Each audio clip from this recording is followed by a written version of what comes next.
Trapos! Olá a todos, aqui Mónica Moreira, bem-vindos a mais um episódio do Boca de Trapos. Daqui a pouco vou estar à conversa com Jorge António, realizador português radicado em Luanda e também produtor executivo da Companhia de Dança Contemporânea de Angola.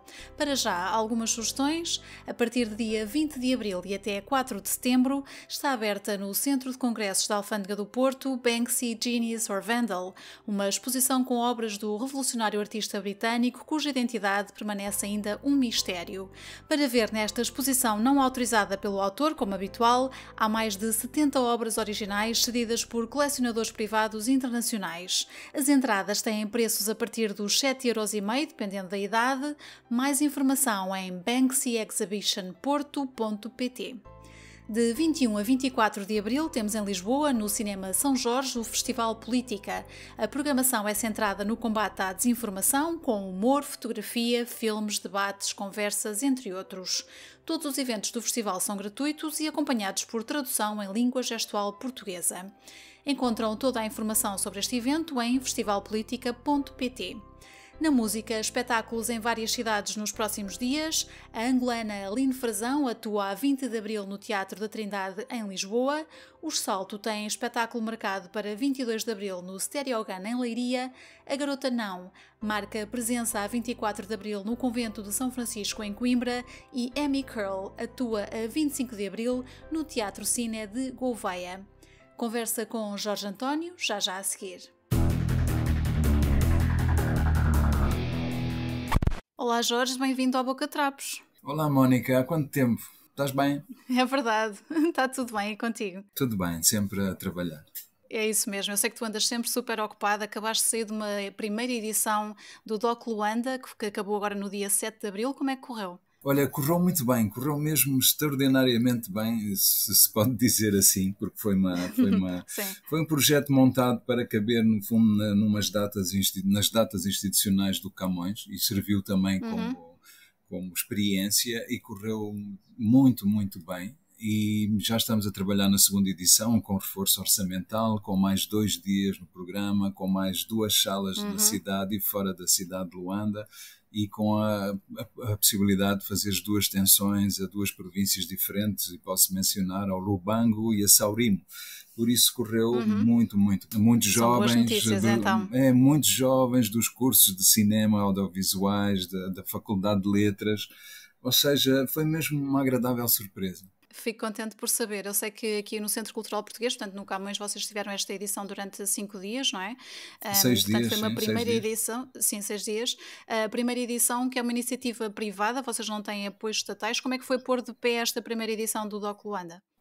Olha, não foi fácil, digamos que contei bastante com amigos que nós temos e pessoas que abraçam este tipo de projetos, porque foi mesmo em pouco tempo. O Camões, como tu sabes, é uma instituição que tem a sede em Lisboa e houve as eleições em Portugal a 30 de janeiro. Eu próprio também demorei mais do que devia a aceitar o convite para ser coordenador, programador, diretor artístico, etc. E depois, pela agenda de toda a gente e do próprio Camões, tínhamos as datas de 2 a 7 de abril para cumprir. E realmente conseguimos montar um programa que eu acho muito interessante, competição internacional, competição nacional, tivemos masterclasses, tivemos um concerto de música, dança, tivemos uma feira do livro e do DVD, tivemos sessões não competitivas, tivemos uma homenagem ao Gita Cerveira, um dos técnicos e um dos nomes do cinema angolano. Vocês lembraram-se de uma figura menos lembrada, não é? Exatamente, e que é, apesar de tudo, talvez a pessoa com uma carreira internacional muito, muito grande. E é um técnico, normalmente são realizadores que são homenageados, os atores, etc. E foi uma bela escolha, pelo menos a ver pela opinião pública, foi realmente uma boa escolha. E montámos isto tudo em pouco tempo e correu tudo muito bem. Por isso, digamos que temos o caminho aberto e se começarmos já a preparar a segunda edição, ainda vai correr melhor, porque pelo menos não temos a desculpa de não ter tido tempo para preparar a segunda edição. correu muito Claro, e bem, agora estou muito contente. saem de uma edição logo com toda essa experiência, não é? Do que é que correu bem, o que é que correu Sim, menos sim, bem, claro. e isso usa-se logo como base, não E é? eu acho que as escolhas foram também muito boas, desde a imagem do cartaz do festival, que convidámos o Mário Uhum, Tendinha, que é um dos nomes incontornáveis dos artistas plásticos angolanos, e o desenho que ele propôs, toda a gente sim. reagiu muito bem. E acho que houve assim uma conjugação de fatores e isso levou a que corresse muito bem. E entretanto, sei que já têm datas para a segunda edição do Doc Luanda, não é? O Doc Luanda ficou marcado para 30 de março a 6 Uhum. de abril de Muito 2023. bem. Jorge, tu já estás em Luanda há muitos anos, sempre ligado aqui também à área do cinema e agora aqui no seguimento também do Doc Luanda. Como é que está o panorama do cinema angolano mais jovem, por assim dizer, neste momento? Olha, mantém-se um bocadinho semelhante ao que acontecia, ao que tem vindo a acontecer, que é os jovens Uhum. terem acesso às novas tecnologias e fazerem filmes num bocado num registro pela vontade de fazer, por querer aparecer, etc. Mas a maior parte das vezes, na sua maioria, sem os orçamentos necessários para os valores de produção e para o resultado final dos seus filmes serem aceitos e serem comercializados e possam entrar nas redes. Sim. Mas, obviamente, que há uma percentagem de tudo isso que vai aparecendo aqui, há uma percentagem que reflete alguma qualidade e faz até algum percurso nos festivais internacionais e nas vendas internacionais. Não é? Há sempre filmes, há Uhum. títulos, há jovens que marcam essa diferença.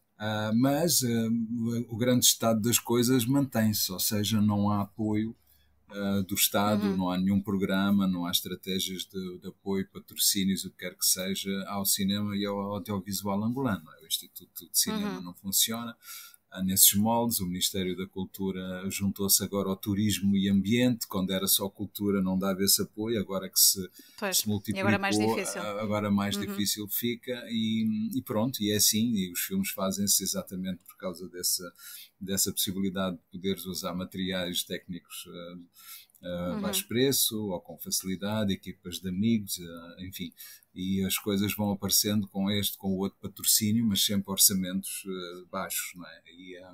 Claro. Orçamentos baixos, filmes rápidos de fazer e sem muita atenção ao argumento, percebes? Uhum. E o resultado final acaba sempre por ser objetos estranhos, Claro. obviamente, com exceção de dois, três cineastas que vão marcando a nova geração, não é? Vamos ver se o Doc Luanda ajuda, pelo menos na área do documentário. Uhum. Com certeza daqui a alguns anos poderemos ver, não é, o efeito que está a causar e que também é importante, não é, para a área. Claro, vamos ver o que é que acontece. Muito bem. Tu, neste caso, centras-te apenas portanto, em cinema documental africano ou vais buscar também conteúdo a outras partes do mundo, para aqui para o Doc Luanda? Não, o Doc Luanda tem duas vertentes que vai manter, que é a competição internacional, e aí tentamos receber filmes de todas as partes, claro. Este ano tivemos filmes desde a Itália, Estados Unidos, África do Uhum. Sul, Congo, percebes? E Portugal, Brasil. Ok. Ah, não interessa. E a competição nacional, que tem a ver com os filmes que são feitos aqui, que podem vir da Sim, área de exatamente. Luanda, como de outras províncias também, não é? Tentamos Uhum. nas competições nas secções não competitivas, então aí escolher Uhum. abordagens ou temas que pensamos ser importante falar, mostrar, discutir, etc. E isso Exato. aconteceu um bocadinho nesta primeira edição e foi muito interessante. Aliás, deixa-me dizer-te uma coisa, Uhum. pode ser é um ponto que eu acho interessante, curioso, que é o filme Uhum. que causou mais discussão e polémica pela sua proposta estética narrativa, foi o filme que, aqui em Luanda, não é? No DOC, foi Sim. o filme que o júri internacional, figuras habituadas a ver filmes e a circularem, considerou o mais original e premiou como o melhor filme da competição internacional. Por isso isto Uhum. diz também essa diferença, não é, do público em Angola não ter também acesso a certas propostas e a certos filmes. E isso é Claro. interessante, ou seja, foi interessante que as pessoas digamos, não é uma reação negativa, é realmente mais uma surpresa, não é? E eu acho que essa Uhum. surpresa tem que ser colmatada vendo mais filmes e mais propostas ousadas, Claro. diferentes do que aquilo que o público está habituado. E Uhum. curiosamente, esse filme, esse resultado da competição internacional foi curioso porque foi o filme que as pessoas menos perceberam ou mais discutiram. E causa mais curiosidade também por isso, É, claro. exatamente, isso é importante, é importante. Uhum.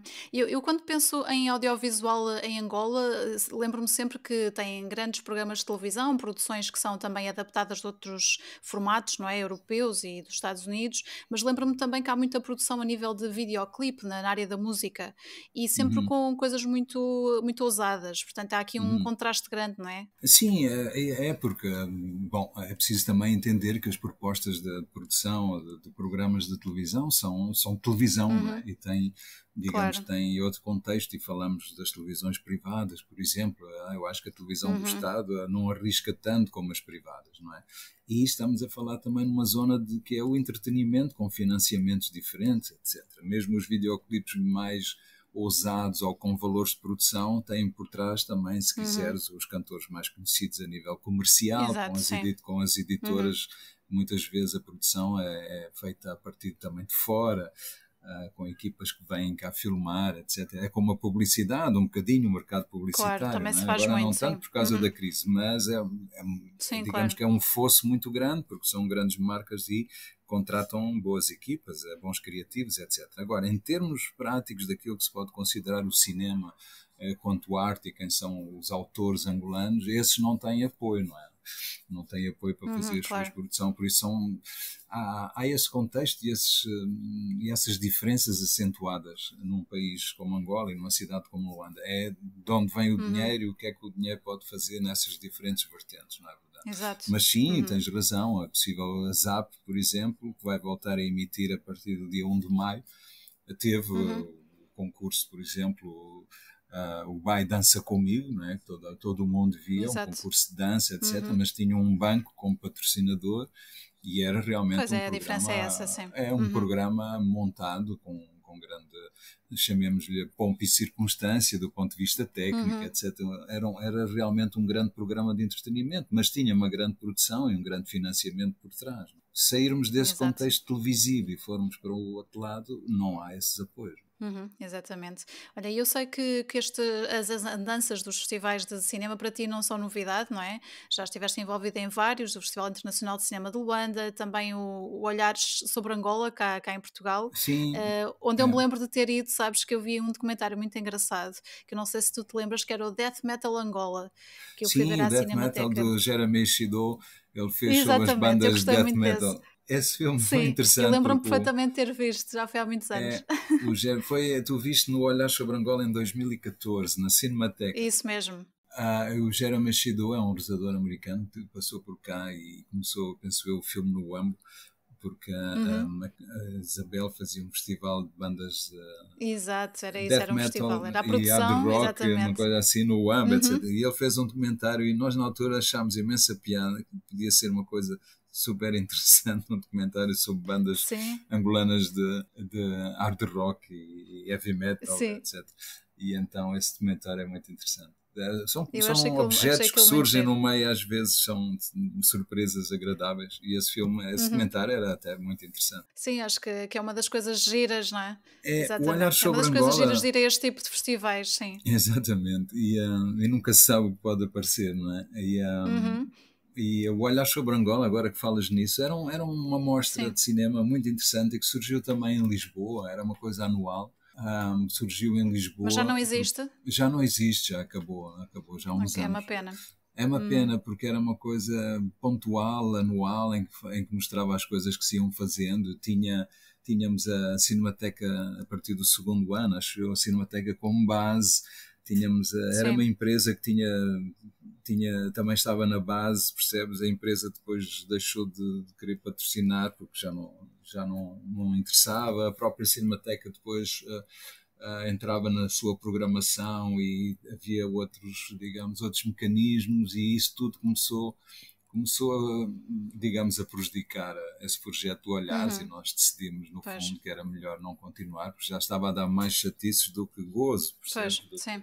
Tens que ter prazer Mas é em pena. organizar Uhum. estas coisas e quando Claro. tu começas a ter um lado institucional ou quando começas a ter pressões para o projeto se transformar nisto ou naquilo, deixa de ter esse gozo e Uhum. passa a dar trabalho e passa a não ter nem orçamento nem vontade de fazer. E o Olhar sobre Claro. Angola aconteceu um bocadinho isso. Foi uma pena, porque era uma coisa, eram 2, 3 dias de mostrar as coisas de Angola em Lisboa. E público havia sempre. Isso é que é. Enfim, mas é assim mesmo. O FIC a mesma coisa, não é? O FIC foi o grande festival internacional de Luanda, criado numa altura em que havia imenso dinheiro, digamos assim, não é? Havia imensos dólares, os orçamentos era tudo elevado e não havia problemas em patrocinar. E a vontade de fazer um festival internacional de cinema em Angola surgiu na altura por parte do IACAM e por parte do Ministério da Cultura. Eu fui também um dos da comissão organizadora e o programador do festival. Isso aí, no final da primeira edição, exatamente também por causa das pressões políticas e da intervenção de vários agentes, chamemos-lhe assim, junto do que era o festival, do que pretendia ser o festival. E a verdade é que o festival aguentou mais 5 anos, sempre a decrescer de ano para ano, e acabou também por falta de orçamento e por falta de equipas. Digamos que estes projetos têm que ter sempre equipas com algum conhecimento e com vontade de fazer, porque senão se passam para mãos de pessoas que são burocratas, que não têm nada a ver com o cinema ou com a arte, as coisas acabam sempre por dar mal, e foi o que aconteceu com o FIC Luanda, o que é uma pena. Porque na altura exatamente, até porque se promove o cinema angolano, não é? Sim, e o FIC era uma coisa, se promovia tudo o que se estava a pensar na altura, o cinema, o turismo, que era uma coisa internacional, e nós na primeira edição tínhamos trazido também muita gente de fora, mas é assim, Angola tem esse, digamos que Angola ainda sofre de vários problemas, percebes, em relação à abertura entre o que vem de fora, o que é nosso, o que não é nosso, o que deixa de ser nosso. As pessoas não perceberam que hoje em dia a melhor forma de preservar o que é nosso é mostrar, é abrir ao mundo, não é? É estar dentro do mundo, e o mundo dentro de nós é a melhor forma de preservar e mostrar esses valores e o que é o tradicional, etc, etc.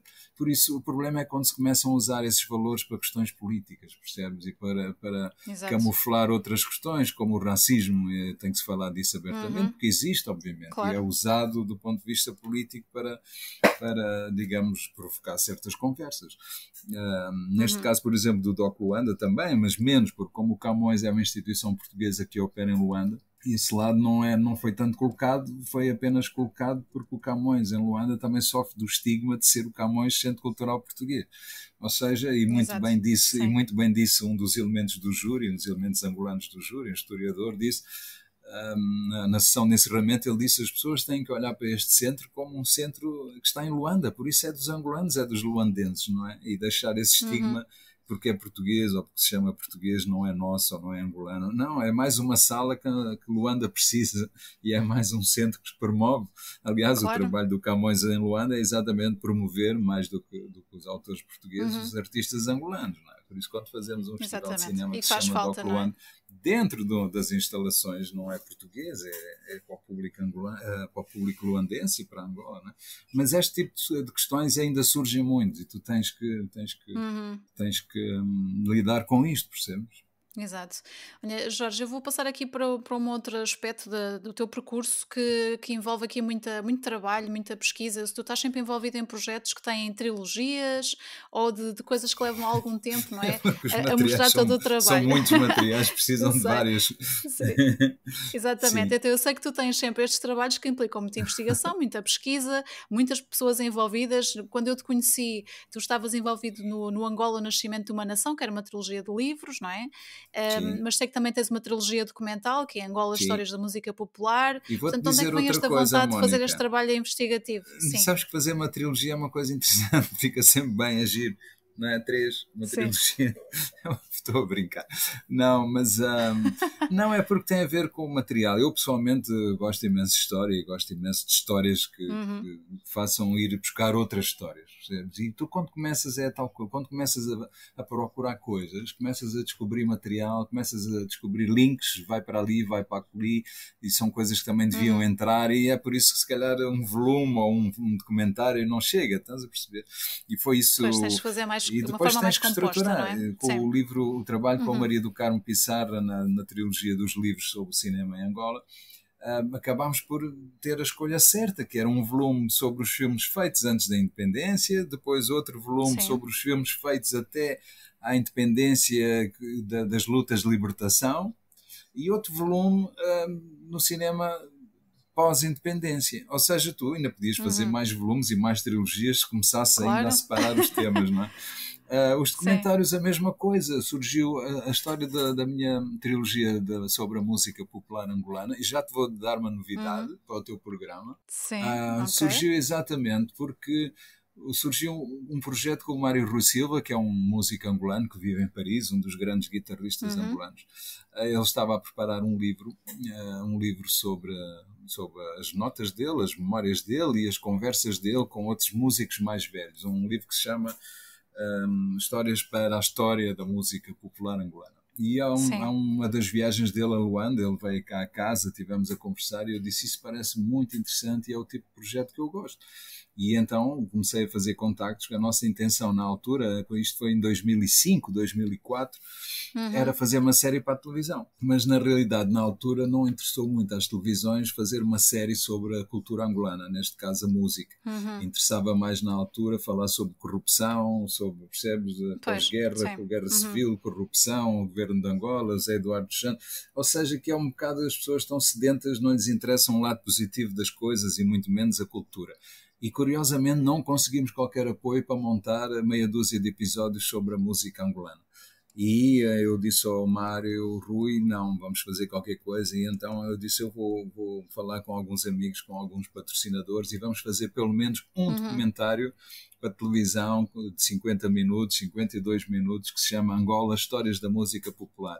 E esse documentário acaba por ser 50 anos da história em 50 minutos. E correu tão bem, foi um exercício tão interessante e correu tão bem, começaram a chover propostas para se fazer mais alguma coisa. E eu disse, então, fazemos mais um.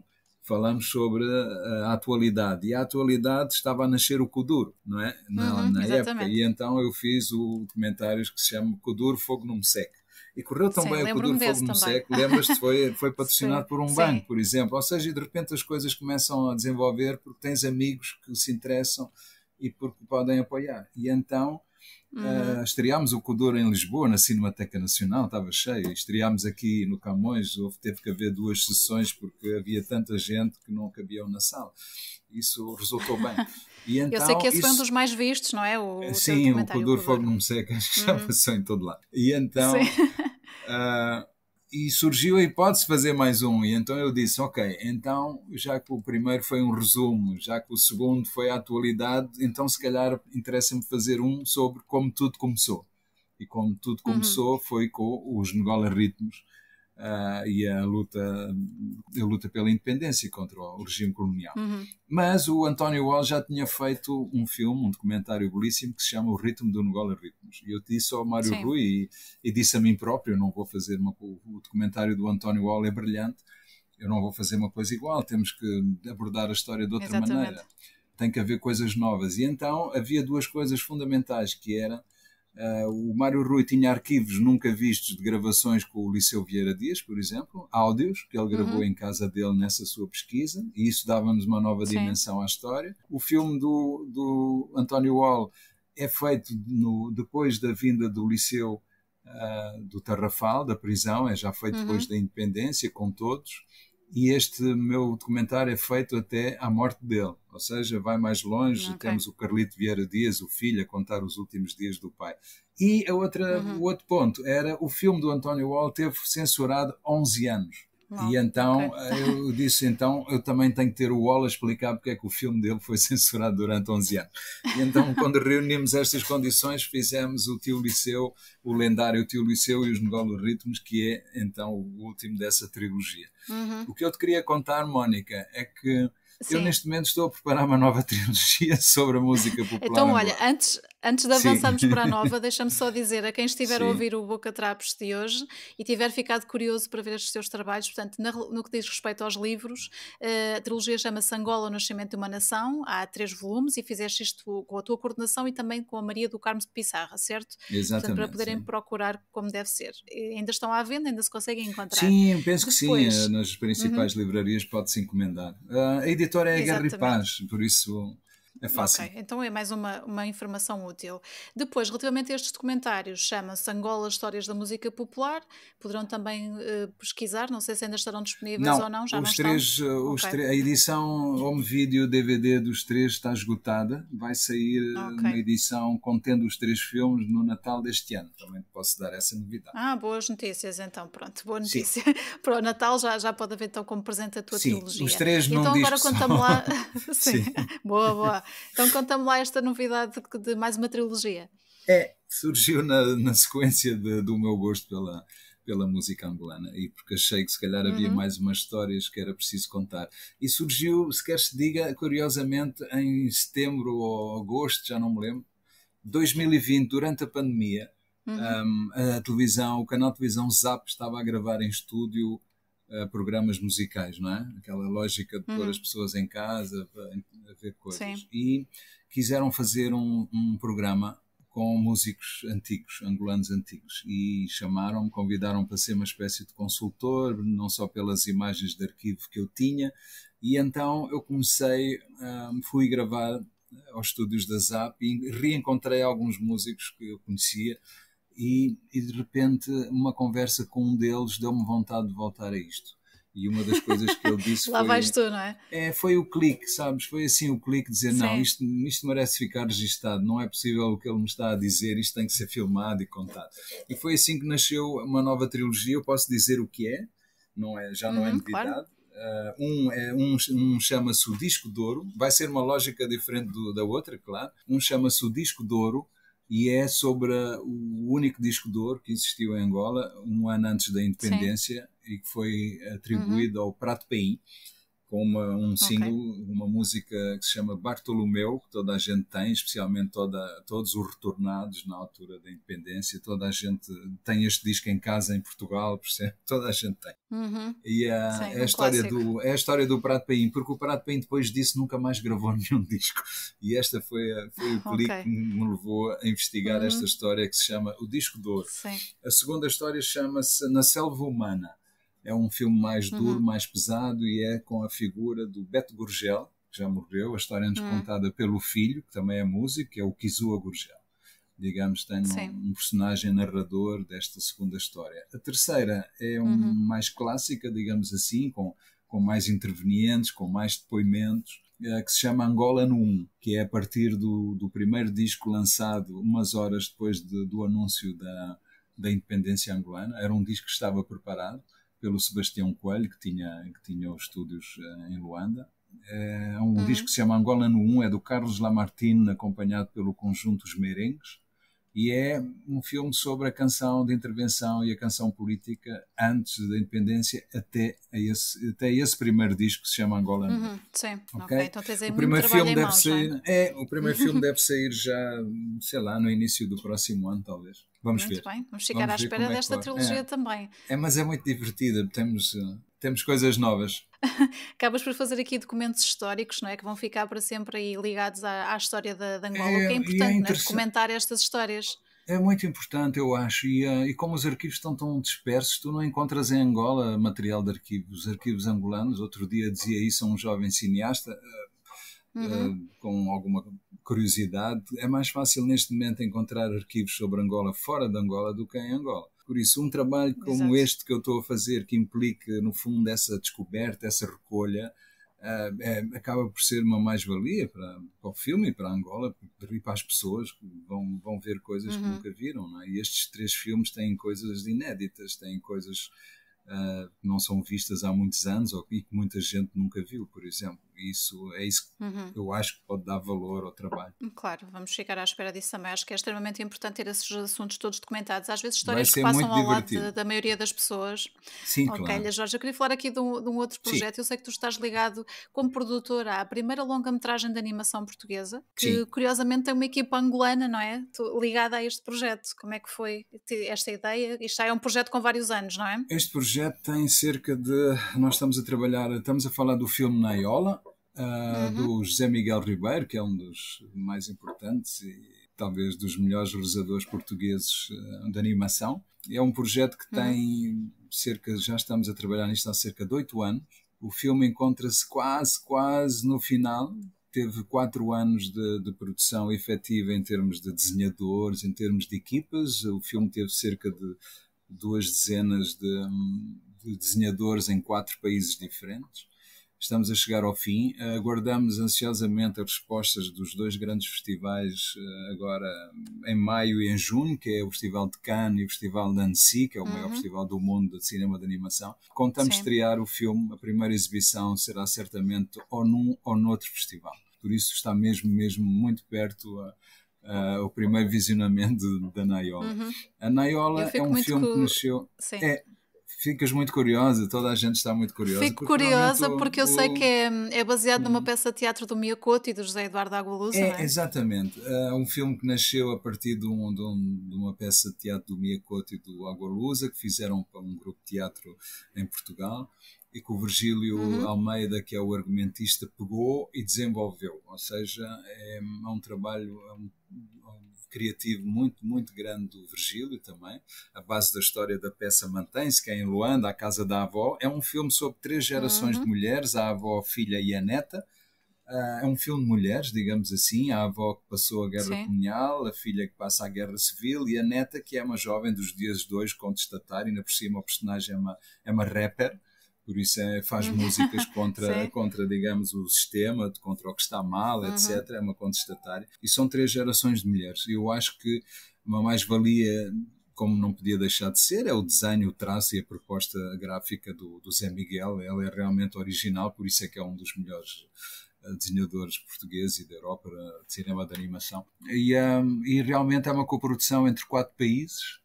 E há equipas a trabalhar nos 4 países, e isso são sempre estruturas complicadas, filmes de um orçamento elevado e com estruturas complicadas. Mas eu acho que o resultado final acho que vai ser uma grande surpresa, e acho que vai ser eu espero que não seja o filme da vida do Zé Miguel, claro, mas que possa fazer com que o próximo, que este permita que ainda haja mais outro grande filme na vida do Zé Miguel. E eu, felizmente, estou no projeto desde o início, sou um dos culpados por o Zé ter feito este projeto, porque na realidade eu já tinha trazido o Zé a Luanda a fazer workshops, a colaborações de cinema de animação.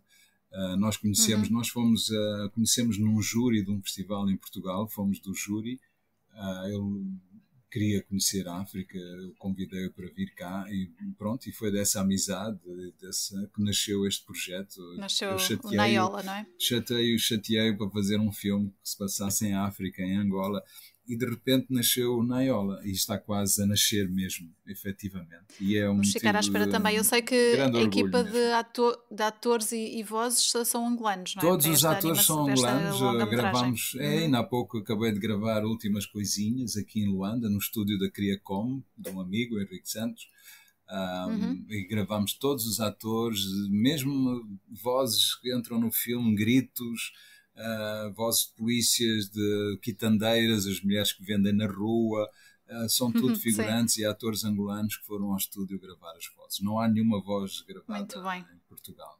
Tudo aqui, com alguns atores conhecidos, outros nem tão conhecidos, mas foi muito interessante. Vai ser uma agradável surpresa, Mónica, acredita. Eu acredito, vou ficar à espera. Eu também gosto aqui destas novas ideias, estes projetos, e ter uma longa-metragem de animação portuguesa com uma equipa angolana e com esta ligação toda que tu estavas a contar, com a história das gerações, das mulheres, acho super interessante. Portanto, vamos ficar à espera então do Naiola. É muito interessante mesmo. Naiola, espero que seja mesmo uma grande surpresa para todos. Muito bem. Jorge, vou aqui passar aqui para uma outra componente do teu percurso, que é a parte da dança. Tu estás a dividir a tua vida entre Portugal e Angola desde os anos 90. E desde essa altura que trabalhas como produtor executivo da Companhia de Dança Contemporânea de Angola, que infelizmente, como o resto do mundo, foi também afetada agora nos últimos anos com a pandemia, e tiveram a vossa atividade também bastante parada, não foi? Mas como é que está a correr neste momento? Tivemos 1 ano e meio parado, que é uma coisa impensável. A Ana Clara, a diretora, a coreógrafa principal, estava a trabalhar com os bailarinos por videoaulas, videotoqueiras para os manterem em atividade, com programas para cada um, etc. Mas imagina, para nós e para todos os artistas no mundo, que está parado 1 ano e meio. A companhia ia acabando, mesmo, literalmente, do ponto de vista de apoios, porque estava toda a gente parada. Foi um esforço muito grande de negociações com os patrocinadores, ou seja, mostrar mostrar a desgraça que era se separasse, porque, como tu sabes, a companhia de dança contemporânea é profissional, os bailarinos têm um salário mensal. Exato. E imagina os bailarinos que têm famílias em casa, com filhos, etc., se isto tudo parasse de repente, não é? Pronto. E num país como Angola, que não tem apoios, ao contrário do que aconteceu em Portugal, apoios, subsídios, isto aqui não há nada disso, obviamente.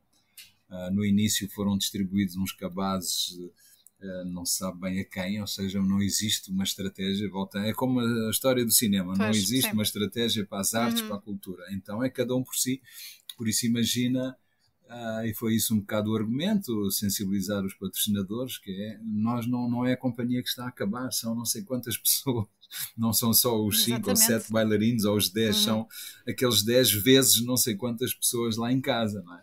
E de modo que conseguimos manter salários, fizemos algumas reduções, algumas ginásticas de tesouraria, obviamente, mas conseguimos manter a companhia. Quando a pandemia surgiu, estávamos a começar um trabalho coletivo de uma co-coreografia entre a Ana Clara e a Irene Tassembedo, que é uma grande coreógrafa africana do Burkina Faso, que é o nome da história da dança africana. Ela fez a sua carreira em Paris, e agora montou a sua escola no Burkina, em Ouagadougou. Nós estivemos com ela em Ouagadougou precisamente em fevereiro. Voltámos a Luanda no final de fevereiro e passado uma semana ou duas começou estivemos com ela em janeiro. Sim. Ela veio em fevereiro para começar a coreografia com a Ana e ela foi embora e 2 semanas depois acabou tudo. Por isso, neste momento estamos a retomar os trabalhos. Sim. Retomamos os trabalhos por videoconferência entre a Ana e a Irene, elas trocaram essas informações, estamos a montar a peça e vamos conseguir estreá-la agora no dia 29 de Abril, que é o Dia Mundial da Dança. Vamos ficar cerca de 2 a 3 semanas em cartaz. A própria peça é sobre a condição da mulher, o que é muito interessante, é uma peça sobre mulheres dançadas só por homens, o que é muito interessante também. Isso é super interessante. É ao mesmo tempo uma espécie de statement político, porque em Luanda não há teatros e nós vamos dançar a peça ao ar livre. Não por questões, digamos, específicas, mas apenas por causa disso, porque queremos mostrá-la, não há teatros, então vamos marcar uma posição, vamos mostrá-la ao ar livre. Esta peça irá ter, obviamente, um desenho de luz para a turnê internacional. Também posso dizer a novidade, vamos em novembro. Esta turnê com esta peça será em novembro. Vamos começar em Paris e vamos passar por Portugal. Neste momento há 3 locais. Estamos a tentar conseguir com isto, como tu sabes também, com a história da pandemia, os programas, as marcações, ficou tudo duplicado e triplicado e é muito complicado marcar seja o que for. Nós vamos tentar fazer uma sessão especial em Lisboa, na zona de Lisboa, mas existem espetáculos agendados no Seixal, em Ponte de Lima e no Porto. E vamos tentar muito quarto em Lisboa, na zona de Lisboa. Alguma coisa para o sul de Portugal? Não, são estes locais, nem vamos ter mais tempo, porque temos que regressar, porque vamos para o Burkina Faso em janeiro. E ainda vamos ter as eleições em Angola. Mas é bom saber que não ficam só por Lisboa, não é? Não, vamos. A Lisboa, aliás, não há nada. Vamos tentar, eu estou a tentar que consigamos um espetáculo único em Lisboa, ou na zona de Lisboa. Temos uma possibilidade de sair e ir à linha. Estamos a estudar essa possibilidade. Mas, na realidade, os únicos que estão confirmados são em Ponte de Lima, no Seixal e no Porto. Depois, obviamente, depois faremos o anúncio. E parece-me muito importante isto, mesmo para os próprios bailarinos, mesmo para a Companhia de Dança Contemporânea da Angola. E será esta peça, por isso não percam. Exatamente, vamos esperar então por novembro. Sim. E pode ser que daqui até lá haja alguma novidade e ainda se consiga acrescentar mais alguma coisa, não é? Porque há sempre gente com vontade de ver espetáculos novos e esta particularidade que tu indicaste há pouco, portanto um espetáculo feito com homens mas sobre mulheres, não é? E acho que a ideia é super interessante, portanto vamos esperar também por isso. Jorge, mesmo antes de terminarmos, eu gostava de falar contigo sobre um filme teu que já tem alguns anos, mas onde tiveste a oportunidade de trabalhar com o Nicolau Breiner. Segundo a informação que eu tenho, acabou por ser também um dos últimos trabalhos que ele fez para cinema, o filme A Ilha dos Cães. Do que é que te recordas da experiência nessa altura? Já foi há alguns anos, de todo esse processo do filme e as gravações também com ele, um ator tão querido dos portugueses. A Ilha dos Cães, recordo tudo, Mónica. Tenho memórias ao pormenor da Ilha dos Cães. Não foi um projeto fácil, foi também um projeto difícil. E a minha história com o Nicolau acabou por ser divertida, porque na altura o Nicolau estava a colaborar bastante com a Cinemat, que é a produtora do filme. E nós cruzávamos todos os dias, falávamos todos os dias, almoçávamos juntos todos os dias. E faltava o personagem do patrão na ilha, faltava, e que eu dizia à produtora, Ana Costa, não tenho, ainda não tenho. E ela quase que olhava para o lado e dizia, mas está aí o Nicolau. Está ali o Nicolau. Mas o Nicolau nunca falou nisso, mas percebia-se a vontade dele, ou seja, ele estava à vontade, eu também. E então, de repente, eu já sabia o que ia fazer. E uns dias antes de fecharmos exatamente a produção, porque a Ilha dos Cães, deixa-me dizer, era um projeto para ser filmado no sul de Angola, no deserto, que é baseado num livro do Henrique Abranges, e passa-se numa cidade imaginária no deserto do Namibe. Os Senhores do Areal, não é? Os Senhores do Areal, precisamente. E como Angola não conseguiu entrar como coprodutor, e a Cinemat, a Ana Costa, ia fazer um outro filme, uma coprodução internacional em São Tomé. A Ana perguntou-me o que é que eu achava da ideia. Eu disse, pode ser interessante, se calhar mudar o contexto árido do guião original para São Tomé e Príncipe. Foi por isso que fomos filmar para São Tomé e resultou muito bem. E então houve um dia que eu cheguei ao pé do Nicolau e disse-lhe, Nicolau, não temos dinheiro, eu gostava que fizesse um pequeno papel no filme. E ele disse-me, insultou-me, obviamente, com graça, com piada, que ele tinha imenso sentido de humor, e disse-me, se me levares a São Tomé, eu faço o filme a bordo. E eu disse-lhe, ok, está combinado. E o Nicolau foi connosco, passou imenso tempo na piscina, a passear. Ele adorava São Tomé também. Foi de férias a São Tomé e fez aqui uma perninha, não é? Fez aquilo muito bem. Infelizmente, por um lado, havia um problema no som e ele teve que ir ao estúdio refazer, mas felizmente que ele foi, porque ele viu toda a sequência em que ele entrou, tudo o que ele filmou na Ilha dos Cães, ele viu, telefonou-me para dar um abraço e infelizmente já não esteve connosco na estreia do filme. Pois, mas é assim a vida, obviamente. Foi uma pena, sim. Exato, sim. Mas fica esse testemunho também, não é? Sim, foi uma experiência muito interessante mesmo, muito interessante. E fica também aqui a dica para quem ainda não viu o filme, A Ilha dos Cães. Estará disponível em alguma plataforma neste momento para poder ser visto? Neste momento, A Ilha dos Cães acho que passou a semana passada, Mónica, no AXN Movies, na noite dos Oscars. Acho que passou. Quando é que foi? Passou há pouco tempo no AXN. Não está editado, por isso de vez em quando passa nas boxes e nos canais, nas boxes, etc. Possivelmente então sairá. De ficarem atentos. Em DVD um dia destes. Os filmes são assim. Então nunca estão disponíveis quando nós queremos ver. Nós agora já estamos mal habituados, não é? Com estas plataformas de streaming, quase tudo disponível, estamos sempre à procura. Há filmes que não estão ainda tão disponíveis, mas vão estar. Muito bem. Jorge, eu quero-te agradecer aqui este bocadinho, gostei muito de estar à conversa contigo, saber estas novidades todas, e tens muitas sempre, portanto vamos acabar o ano e começar o próximo com trabalhos teus. Mónica, sim, estou sempre a fazer coisas, devo dizer-te, para te dar inveja, que fizemos esta conversa com o ar-condicionado ligado, que hoje teve um dia particularmente não quente. Conseguias que fosse de outra forma, não é? Não claro. conseguia. Aí em Holanda não tem nada a ver, não? Particularmente quente hoje, tem chovido, está muito calor, tem que chover, mas não está a chover, por isso o calor fica muito abafado. Se não fosse o ar-condicionado na nossa conversa, não sei como é que isto ia terminar. Mas olha, aqui está um bocadinho fresco, portanto... Percebeste que eu disse percebeste que eu disse de propósito, não é? Eu disse isto mesmo para ficarem com inveja. Ficarem com inveja do tempo que tu tens aí. Eu espero em breve... Vamos ficar a aguardar. Espero em breve voltar a Lisboa e pronto, e rever amigos e possamos estar juntos outra vez, pessoalmente. Mas muito bem, eu agradeço imenso este bocadinho, gostei muito, como disse há pouco, e um dia destes, quando tiveres mais novidades, volta a passar aqui pela Boca Trapos. Tenho sempre, por isso é uma questão de tu teres o teu programa sempre pronto, tenho sempre umas novidades para dar. Ok, muito obrigada, Jorge. Mónica, beijinho grande e obrigada por tudo. Um beijinho grande, obrigado. Hoje fico por aqui, contactos e outras informações na descrição do episódio. Já sabem que todas as conversas do Boca Trapos estão disponíveis nas vossas plataformas preferidas de podcasts, assim como na Popcasts e também no YouTube.